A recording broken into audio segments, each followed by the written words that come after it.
Ensine estas coisas e insista nelas.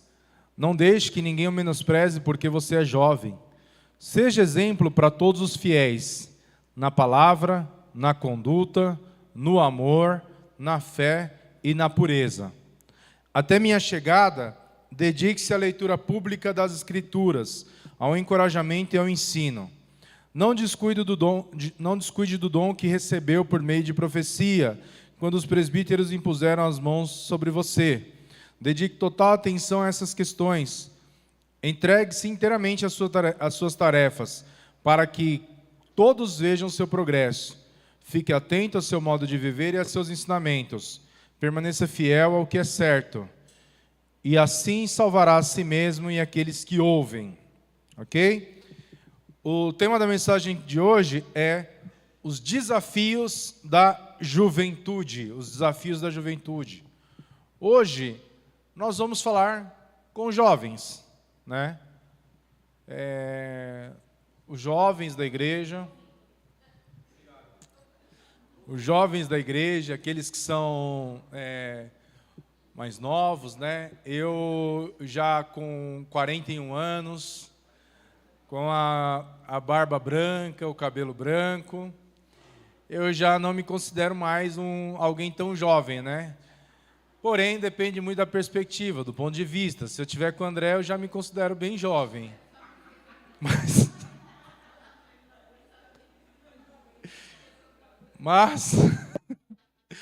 Mas comparado à maioria das pessoas, né, pelo menos a julgar pela nossa igreja não é uma igreja de muitos anciãos, não é uma igreja de muitos anciãos, mas temos alguns, né? Mas, né, eu me considero alguém já mais experiente.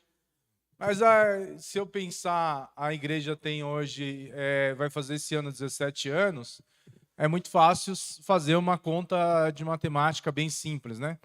Eu fundei a igreja, comecei a dirigir a igreja com 24 anos. Ou seja, eu era muito jovem mesmo. Mais jovem até do que Timóteo nessa ocasião. Timóteo, quando Paulo instrui ele, fala assim, não deixe que as pessoas julguem você pela sua juventude, ele já tinha mais de 30 anos. Só que comparado com a igreja naquele contexto, Timóteo é enviado por Paulo para a igreja de Éfeso como um líder, como um pastor para aquela igreja, alguém que deveria exercer papel de liderança sobre toda a igreja, mas aquelas pessoas que estavam ali, que Paulo está repreendendo e usando Timóteo para dizer quais eram os problemas da igreja, a maioria deles eram anciãos. A liderança da igreja era formada por anciãos. A palavra presbítero ela tem esse sentido de ancião. Então, quando Paulo fala para Timóteo a respeito da juventude dele, da mocidade dele, ele vai falar justamente considerando que Timóteo, dentre as pessoas que ele estava ali liderando, instruindo como pastores, que ele era o enviado, né, especial do apóstolo Paulo para aquela igreja de Éfeso, as pessoas eram muito mais velhas do que ele. Então a gente vai entender um pouquinho quais são os desafios da juventude, né? Então, em primeiro lugar, a gente vê que a juventude ela tem uma pressão por conformidade. Então, os jovens frequentemente enfrentam a pressão de se conformar com as expectativas sociais e culturais. O que significa? O jovem, ele precisa, muitas vezes, ele está sendo pressionado para se conformar com as pressões do seu tempo, as pressões culturais. Quando eu era ainda adolescente, eu lembro que quando eu estava mais ou menos na quarta, quinta série, meu pai sempre teve comércio, sempre teve bar. Meu pai tinha um bar no Bom Retiro, e lá no Bom Retiro tinha a molecada. Só que a molecada era formada por jovens e jovens mais velhos. Então ia de uma idade desde 12, 13 anos até uma idade de 25, 26, 28 anos. E o Bom Retiro, naquela época, tinham muitos grupos que se formavam em determinadas ruas, né? Então tinha o grupo da Tenente Pena, que era chamado de UTP, que eram os Unidos da Tenente Pena. Tinha o grupo da Neves de Carvalho, que era o pessoal da Neves. E tinha outros grupos espalhados pelo Bom Retiro. E aqueles grupos, muitas vezes, agiam como gangues. E ali tinham pequenos marginais. Ali tinham pessoas que faziam... Alguns tinham grupos que eram de pichadores, outros grupos que eram de bandidos mesmo, outros grupos que eram simplesmente de gente que fazia parte daquele círculo, mas não era nada. E eu, às vezes, eu me sentia ali com desejo de entrar naquele grupo. Eu nunca fui aceito, não sei porquê. Nunca fui aceito, tinha cara de besta, então não servia para fazer parte do grupo. E aí, quando você não é aceito por um determinado grupo, você começa a ter atitudes e tentar se conformar com aquele grupo. Ou seja, você tenta buscar alguma semelhança. E aí, de moleque, com 15 anos, você começa a fazer coisas que naturalmente não são do seu grupo. Né? Não é da sua personalidade, mas você, para ser aceito, você começa a fazer algumas coisas. Por uma pressão de conformidade. Os meus amigos ali da minha idade, 12 anos, 13 anos, que faziam parte desse grupo, e aí tinha um menino que chamava Cristiano, o outro eu não lembro o nome dele, não vou lembrar o nome dele, eles fumavam. Então o que você faz? Começa a fumar. Eles bebem, o que você faz? Começa a beber. Você começa a agir conforme aquelas pessoas agem, no intuito de que, de alguma forma, você seja aceito por aquilo. Uma vez a gente teve uma adolescente na igreja, que eu não vou falar o nome dela, que ela não está aqui hoje, ela faltou hoje. Teve uma adolescente na igreja que, quando a gente teve uma aula na escola dominical, e o pastor André estava falando... Hã? O pastor André estava falando sobre conformidade, sobre você agir conforme os padrões do mundo. E aí ele estava falando a respeito dos desafios do cristão na sociedade, na escola. E que muitas vezes o cristão é alguém que ele não é aceito na sociedade. Ele não é aceito pelas suas práticas, pelo seu comportamento, porque ele não é alguém que age conforme aquelas pessoas. Não é assim? Não é isso? Sim ou não? O cristão ele não age conforme a sociedade age, conforme o mundo age. Então, hoje você ser um jovem dentro de uma sociedade que não é cristã é muito difícil. Na minha época já era difícil, mas nessa época eu não era crente. E ele falou para os jovens ali, e na verdade não era uma escola dominical para jovens, mas os jovens estavam participando. E ele falou dos desafios de você ser um jovem na escola, tal, das pessoas não gostarem de você, das pessoas serem contra você. E essa adolescente, né, ela olhou e falou assim: na minha escola todo mundo gosta de mim. Aí o André falou assim: então, ou você está fazendo algo muito certo, ou você está fazendo algo muito errado. Não está aqui, mas eu não estou citando nomes. Então está tudo certo. Ou você está fazendo algo muito certo, ou você está fazendo algo muito errado. Quando eu era jovem, não precisava um cristão fazer algo muito certo ou muito errado para que a gente não gostasse dele.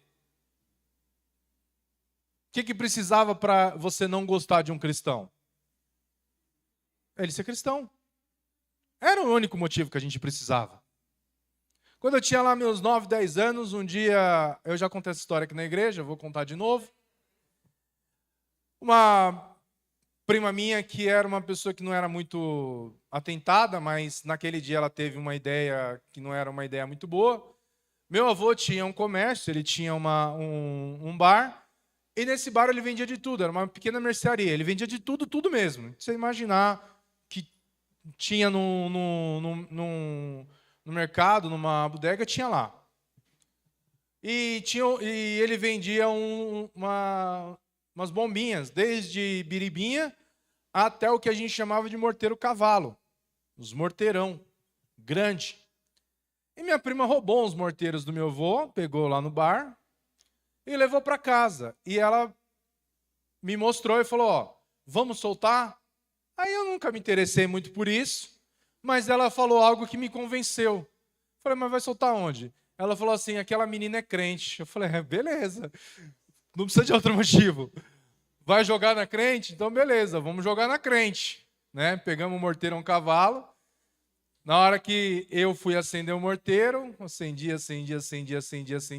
acendi. Parecia que aquele morteiro estava molhado, ele não acendia. De repente, aquele morteiro explodiu na minha mão. Eu quase perdi meus dedos. Porque eu estava mexendo com alguém que não se devia mexer. Uma pessoa guardada, lavada e remida pelo sangue do Cordeiro. E ali naquela situação, eu aprendi, de uma forma difícil, que aquilo não era algo bom de se fazer. Né? Mexer com alguém que não se devia mexer. E na juventude, a gente tem essa pressão por conformidade. A gente tem de se conformar com os padrões do mundo, com a agenda do mundo. É muito comum a gente ver filhos repreendendo pais, quando o pai fala alguma coisa assim, isso é errado. O filho fala, o que tem, pai? Nada a ver, isso é a modernidade, isso é a cultura, não tem nada a ver isso aí que você está falando, pai. Não é assim que os filhos falam? Por quê? Porque eles estão acostumados que existe um padrão que precisa ser seguido, que é um padrão social. E se você não segue aquele padrão social, você está fora daquele grupo. E ninguém quer ficar fora de um grupo. Eu lembro que quando eu comecei a treinar jiu-jitsu, era novo ainda, eu tinha 16 anos de idade, 15, 16 anos de idade. E eu queria andar com os caras mais velhos, com os caras graduados, com a galera que ia para as baladas. Então, eu saía com os caras, eu queria agir igual eles, fazer as mesmas coisas que eles faziam, ser como eles. Mas aquele grupo é um grupo que ele é fechado. O que você precisa fazer para ser aceito? Você precisa se envolver, fazer as mesmas coisas que aquela pessoa faz. Então, na juventude, um dos desafios é a pressão frequente de se conformar com as expectativas sociais e culturais. Qual que é o perigo disso? Qual que é o risco disso? O desvio do foco dos ensinamentos cristãos. Por isso que muitas vezes a gente vê os jovens se perdendo na igreja. A gente vê assim, na igreja tem uma lacuna. A igreja começa com uma determinada idade, então a gente passou por isso aqui na nossa igreja. A gente tinha pessoas já em idade adulta. E as pessoas com idade adulta tinham filhos. E essas crianças cresceram dentro da igreja. Chegou uma época da igreja que não tinham adolescentes da idade de 14 a 18 anos de idade. Não tinham. Todos desviados. Um ou dois que passaram ali por aquele momento de continuar na igreja. Todos. A grande maioria, os que cresceram com Bianca, com Yasmin, com Vinícius, a grande maioria deles se desviaram em uma determinada idade. De onde que vem isso? Essa pressão social e cultural. De você querer ser aceito e você começa a fazer as mesmas coisas que aquelas pessoas estão fazendo. Ser virgem? Que isso? Isso é besteira. Nada a ver. Casar virgem, onde já se viu um negócio desse? Beber? Nossa, nada a ver. Como você é careta. Fumar? Fumar não tem nada a ver. Antigamente, na minha época, era cigarro, né? Hoje em dia, cigarro nem tem mais graça. Ninguém fala de cigarro hoje na juventude, o negócio é fumar uma maconha, não é? E por aí vai. E aí o que vai acontecendo? Essas pessoas estão dentro da igreja. Elas cresceram dentro da igreja. Elas conhecem os ensinamentos de Cristo. Mas elas querem ser aceitas por um grupo que não é o grupo delas. O que a palavra de Deus vai dizer? Não vos conformei com esse mundo, antes transformai-vos pela renovação da vossa mente. Ou seja, o mundo é para a gente se conformar ou andar em conformidade, ou que através da nossa vida nós sejamos agentes de transformação no mundo. A gente hoje ouve falar, por exemplo, da influência do mal e do bem como se houvesse uma disputa interna na vida do cristão entre o bem e o mal, que é o diabinho, e o representado, né, como o diabinho e o anjinho bom não chama nem de diabo, de capeta, de demônio, é o anjo mau. A gente vive, né, como se isso fosse a realidade, né? E aí as pessoas, elas estão ali, elas conhecem a Cristo, conhecem os ensinamentos de Cristo, conhecem a palavra de Deus, mas elas também querem amar o mundo e conhecer o mundo e viver como o mundo, andar conforme o mundo, fazer as coisas que as pessoas do mundo fazem, e aí é onde elas vão se perdendo. Onde que isso acontece? Acontece principalmente na juventude. Principalmente na juventude. E qual que é o nosso desafio como cristãos? Qual que é o nosso desafio como cristãos? É orar a Deus para que Deus guarde os nossos jovens. Não é trazer entretenimento, coisas, novidades e trazer como se a igreja fosse um padrão bom de tudo aquilo que é ruim no mundo. Porque só Cristo pode transformar a vida das pessoas. Eu cresci sob a influência de duas pessoas. E eu já contei para vocês. Quem é? Duas pessoas. Quem é? O Mário e o Gabriel. Cresci vendo esses dois jovens. E durante momentos da minha vida eu também quis ser aceito. Eu também quis sofrer essa pressão social e cultural. Quando eu saía, só eu ia para a igreja, eu não convidava meus primos para ir para a igreja. Mas quando eles me convidavam para ir para o barzinho, para ir para a balada, para ir para todo tipo de lugar errado, eu ia, porque eu queria fazer parte. Eu queria ser aceito, eu queria estar ali naquele grupo. Não queria ser o crente chato. Não queria ser o crente que não faz nada. Não, a gente quer ser aceito. Qual que é o desafio da nossa juventude, dos jovens da igreja? De cada um de vocês aqui, que tem idade, que aqui não tem nenhuma criança, as crianças subiram já. Os jovens da igreja, é que não desviem o foco dos ensinamentos de Cristo. Vocês cresceram na igreja, a maioria de vocês cresceu na igreja. Conhecem a Cristo e a sua palavra. Muitos tiveram experiências com Deus. Muitos sentiram, experimentaram experiências que dizem assim, nossa, a presença de Deus é real. Eu posso sentir Deus falando comigo, eu posso sentir a presença de Deus. E mesmo assim, muitas vezes, acabam querendo andar em conformidade com o mundo. Então, uma primeira coisa que a gente vai falar, né, dos jovens é a pressão por conformidade, onde o foco dos ensinamentos de Cristo acaba sendo desviado. Aí, isso está muito bem retratado na parábola do semeador. O semeador, ele sai a semear. A semente, muitas vezes, ela cai em diversos tipos de terreno. No caminho, entre pedras, entre espinhos, e ela também cai numa terra fértil. E na maioria das vezes, o cristão que é jovem, ele vai sofrer uma pressão que é a da semente entre os espinhos. Ela até cresce, ela germina, ela pode dar frutos, mas ela é sufocada pelas pressões do mundo. Você precisa pedir a Deus para que Deus limpe o lugar onde você está, para que não haja espinhos que sufoquem a palavra de Deus na sua vida e no seu coração, mas que possam produzir frutos reais e duradouros a 30, 60 e a 100 por um. Sabe por quê? A gente está numa cultura de discipulado na igreja e as pessoas descobriram hoje que vocês são discipuladores. Só que nós discipulamos e somos discipulados a vida inteira. A vida inteira. Quer um exemplo?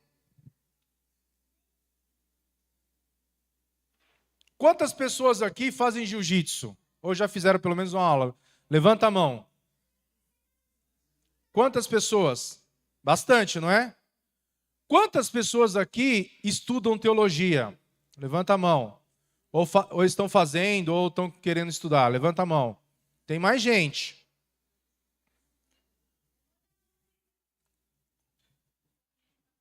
Ok? Quantas pessoas aqui se interessam por música, instrumentos e tocar? Levanta a mão. A igreja, há 15 anos atrás, quando a gente começou, não tinha um praticante de jiu-jitsu, não tinha um músico e não tinha um teólogo. O que é isso? Discipulado. Influência. Ou você está influenciando alguém ou sendo influenciado por alguém. Nós, ou melhor, vocês jovens, são as pessoas que vão quebrar esse ciclo de pessoas se desviando da igreja na juventude. Os nossos jovens hoje não precisam seguir os mesmos erros dos jovens do passado. Como que isso pode ser feito? Através da influência, o poder da influência. Porque no dia que o Daniel desviar, o Arthur vai querer desviar, o Gabriel vai querer desviar, o Ian vai querer desviar, mas quando cada um de vocês entenderem que vocês são responsáveis, não só pela vida de vocês, mas pela vida dos mais novos, da igreja, e sendo exemplo para eles, outras pessoas vão olhar para vocês e se espelhar em vocês. Como hoje olham para o Lucas como uma referência na música, como olham para mim, para o Edivaldo, para o Vinícius, como uma referência no jiu-jitsu e tantas outras coisas. Então a gente tem que entender que nós não devemos ser influenciados, mas devemos influenciar. Nós não devemos ser a pressão, mas aquilo que a palavra de Deus diz que nós devemos ser o sal da terra, a luz do mundo. A luz você não pode esconder, não tem como você esconder a luz. É impossível esconder a luz. É impossível esconder a luz. É impossível. Eu acordo todos os dias, 6 horas da manhã, sem despertador, sem nada. Por quê? É a hora que o sol invade a minha janela. O sol invadiu a minha janela, eu já não consigo dormir com a mesma qualidade das 2, das 3, das 4 horas da manhã. A luz entrou. Se você pegar uma cortina blackout e colocar no quarto, a luzinha da televisão ou do roteador do modem vai iluminar dentro do quarto. Qualquer coisa, por mínimo que seja, ainda que durante o dia você não veja, se tiver um breu total, aquilo vai ser o suficiente para iluminar. Você tem sido luz no lugar onde Deus te colocou? Na escola? Na faculdade? No trabalho? Ou você tem sido aquele cristão que a gente chama carinhosamente de cristão 007? Um cristão infiltrado no meio dos ímpios. Mas ele é tão infiltrado que nem os ímpios desconfiam que ele é cristão e a família dele não desconfia que ele não é cristão. Olha que cara bom. Voltando no assunto dessa adolescente, né, para não perder o fio, né? Voltando no assunto da adolescente, então se você pegar minhas pregações, você vai ver que às vezes eu deixo algumas pontas soltas, muitas pontas soltas, mas a gente vai tentar costurar aqui. Ele falou para essa adolescente assim, ou você está fazendo algo muito certo ou muito errado. Não demorou muito tempo, muito errado apareceu. Foram poucos dias, o muito errado apareceu. Pegamos o celular da adolescente, um monte de palavrão e linguagem de baixo calão. Por quê? Coisas que ela não fazia em casa, coisas que ela não fazia na igreja, coisas que ela não aprendeu na igreja. Ela estava fazendo para quê?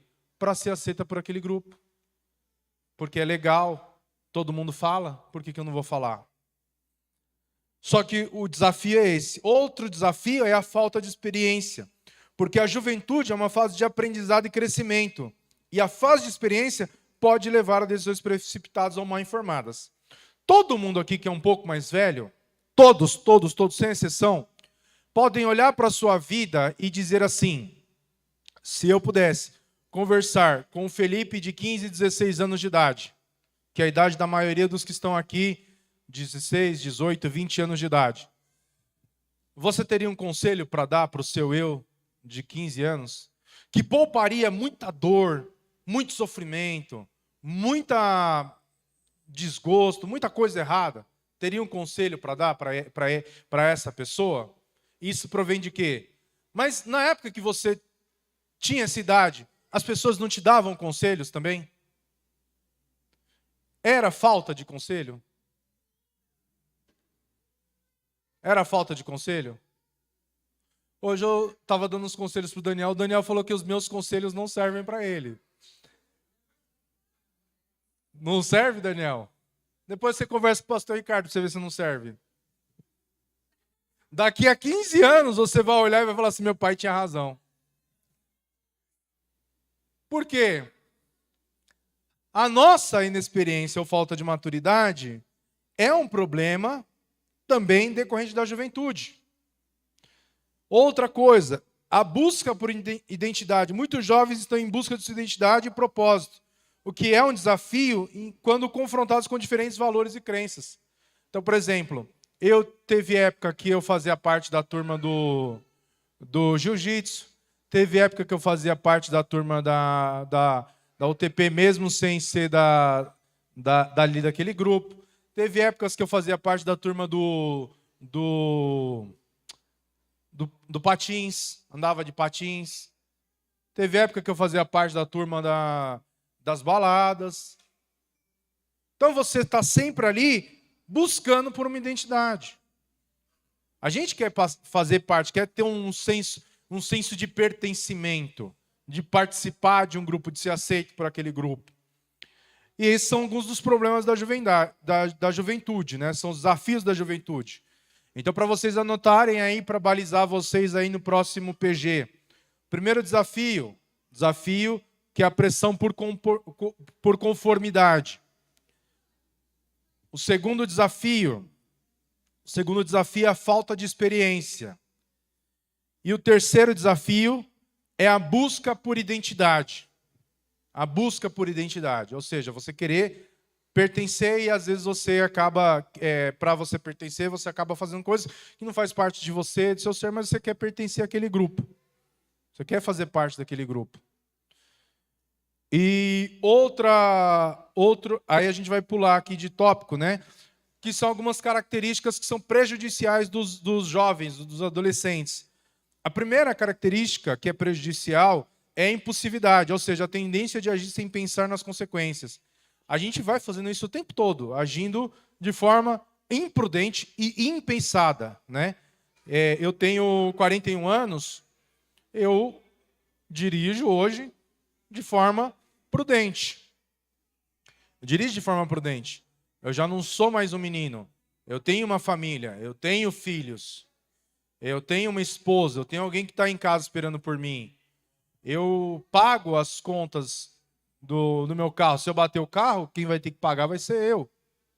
Só que eu já fui imprudente, muitas vezes muito imprudente. Eu estava conversando com o Rodrigo ontem, aos 17 anos eu tive uma experiência de quase morte de um acidente de carro, por culpa da Lilian.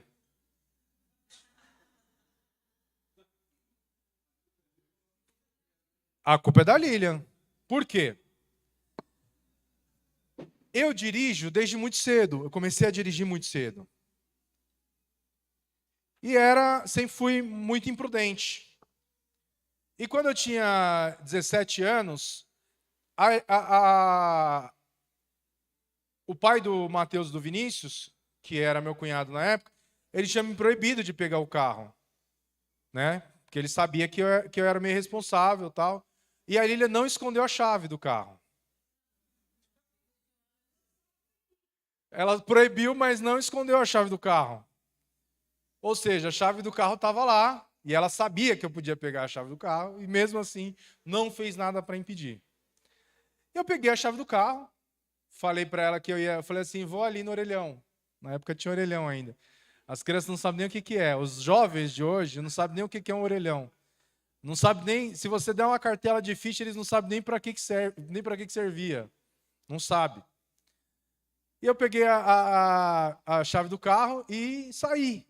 E quando eu voltei, a avenida ela tinha duas mãos, uma mão que ia e uma mão que vinha, lá no Jaraguá, e tinha uma rua que descia. E um amigo meu estava vindo de moto na frente, ele passou o caminhão, e eu joguei o carro do lado e acelerei para ultrapassar o caminhão.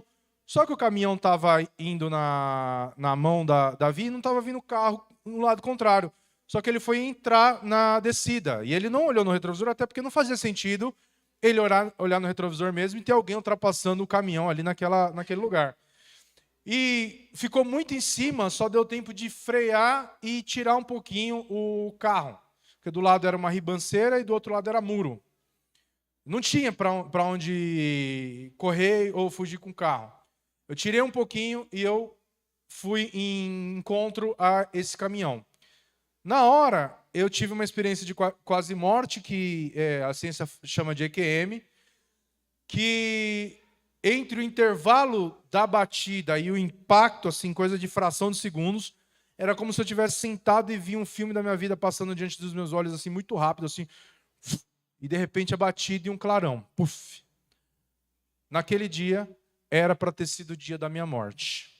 E para a glória de Deus, Deus me deu um grande livramento, para que a Lília não vivesse com peso na consciência.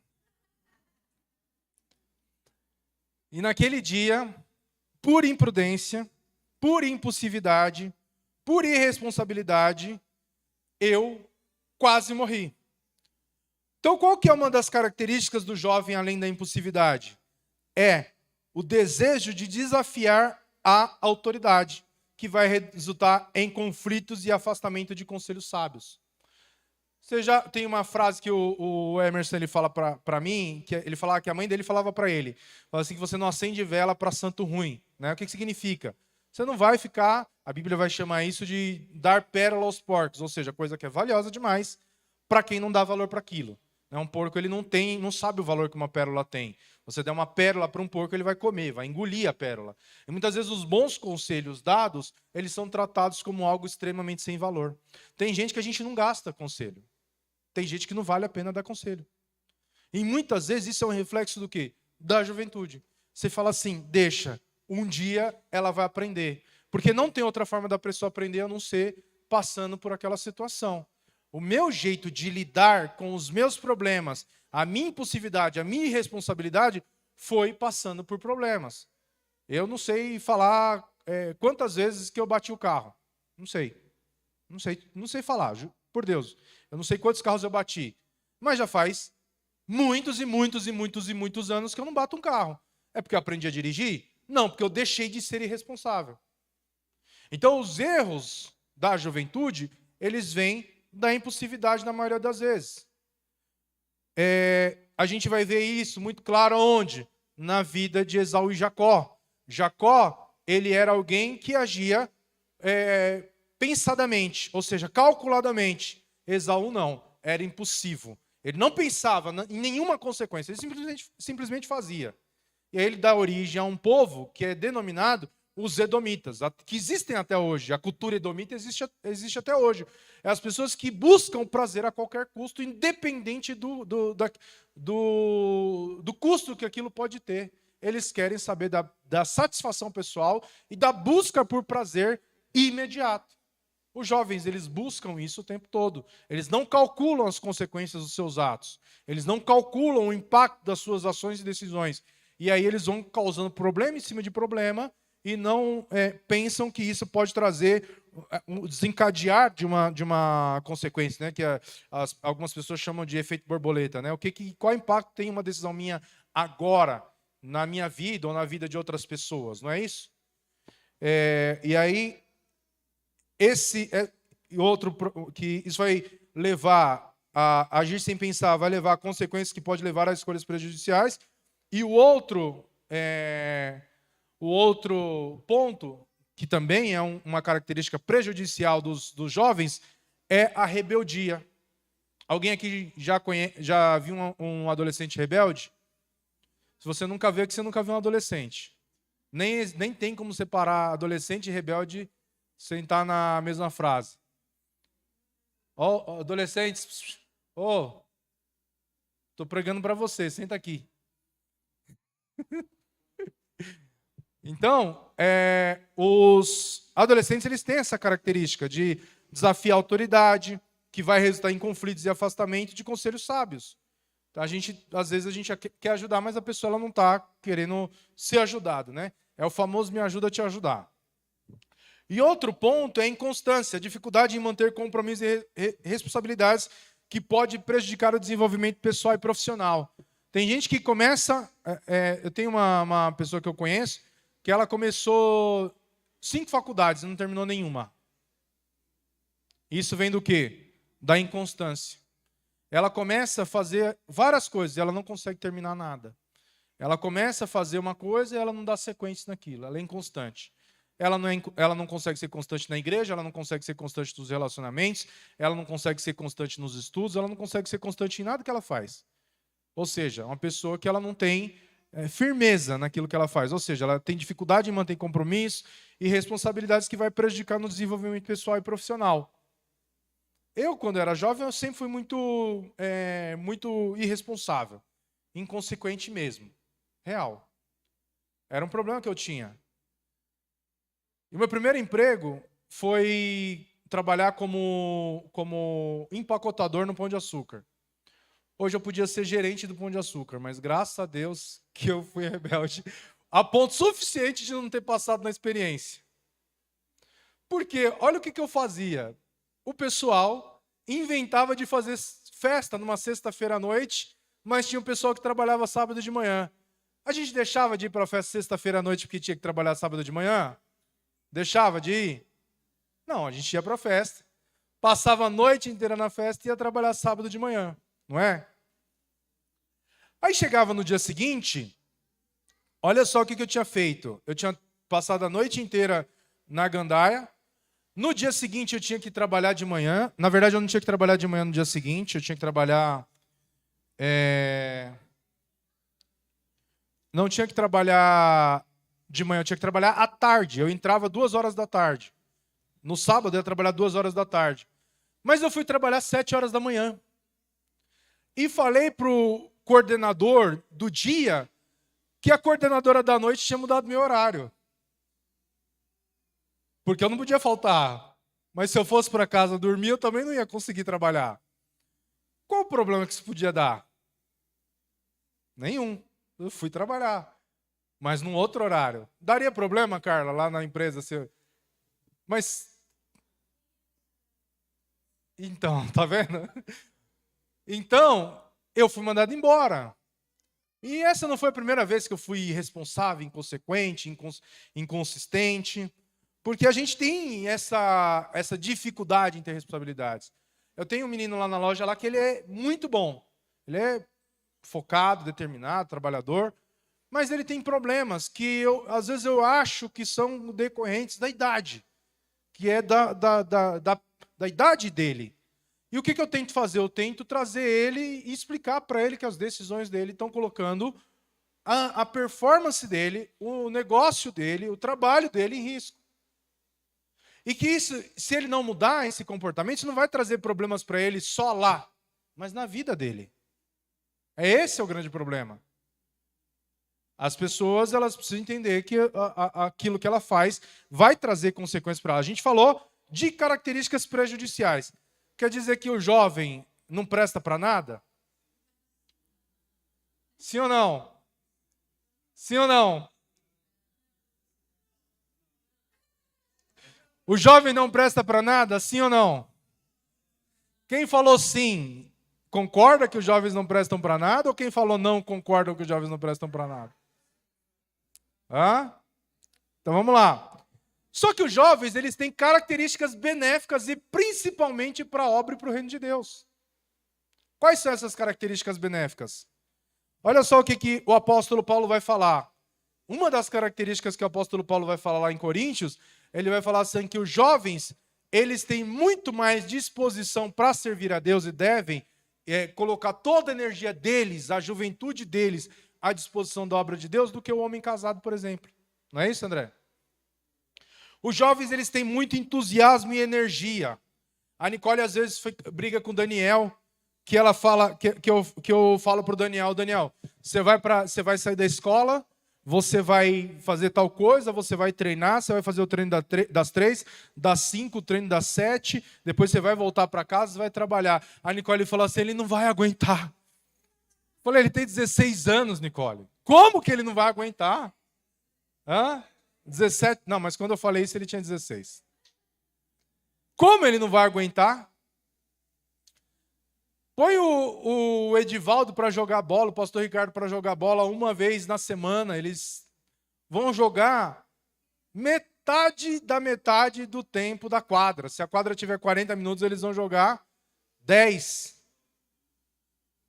20, uma vez na semana. Não, nunca mais eu entro naquilo, pelo amor de Deus.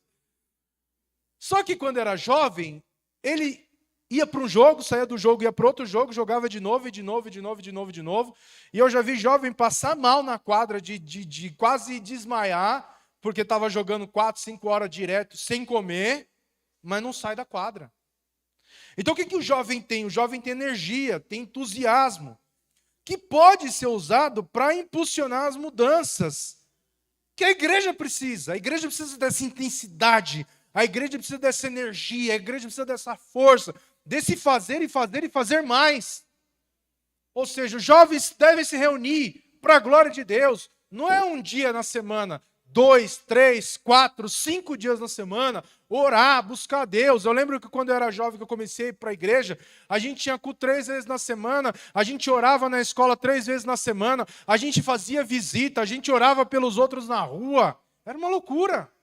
Porque você tem muita energia que precisa ser colocada em algo. Se você não canaliza isso, se você não direciona isso para algo bom, você vai direcionar para onde?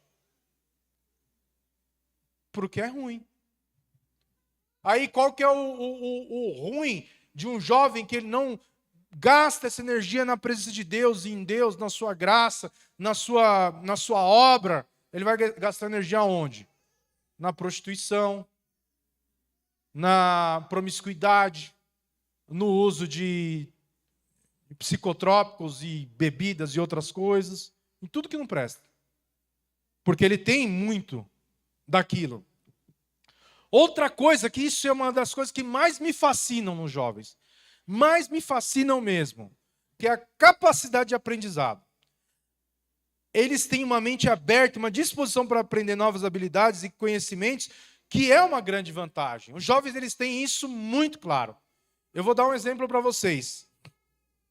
Eu faço de forma inconstante aula de violão, já fazem mais de muitos anos. Eu não vou falar quantos anos, mas faz anos que eu arranho alguma coisa com violão. Mas nunca fui constante. E também nunca tive assim uma curva de aprendizado muito grande. Tipo assim, aquela curva de aprendizado que você pega e você começa a fazer uma coisa, você consegue fazer aquilo muito bem. E aí um dia o Daniel pegou o violão e ele sozinho, não ensinei nada para ele, ele começou a aprender a tocar o violão, e dedilhando ali, tocando. Bem ruim, por sinal. Mas ruim. Ruim, com força. Aí, de repente, a gente começa a observar e fala, tá saindo um som. Saiu uma nota. E aí um dia a Nicole e a Lilian, que são muito incentivadoras, falaram assim pro Daniel, você vai tocar no PG. Eu falei, não vai, não. Tem tocador no PG, tem o Vinícius, tem eu, não vai tocar, não. Primeiro ele vai ter que aprender. Como assim vai tocar no PG? Não. Aí, isso foi um dia, menos de um mês depois, a Nicole falou assim, a Lilia falou assim, você vai tocar no PG? Eu falei, não, põe o Daniel, ele é melhor que eu. Põe o Daniel. Por quê? Isso é uma coisa que me fascina. Ver a capacidade que eles têm para aprender. O Daniel, eu ensinei ele a algumas coisas no computador, designer gráfico, algumas coisas eu ensinei ele, e ele aprendeu tanta coisa que ele sabe muito mais coisa que hoje eu peço para ele me ensinar algumas coisas. Só tem uma coisa que até hoje o Daniel não conseguiu aprender. O que é, Daniel? O que é, Daniel? Fala pro pai. Fala pro pai. Fala. Não, não é. Isso é outra coisa. Não aprendeu a jogar FIFA. Não ganha de mim no FIFA. Mas não importa o quanto ele se esforce, não importa quanto vídeo no YouTube e no TikTok ele veja, ele não consegue ganhar de mim no FIFA. Então também não é assim, dizer assim, tudo eles fazem melhor que a gente. Não, calma. Eu já jogava FIFA antes dele nascer, então tem que respeitar.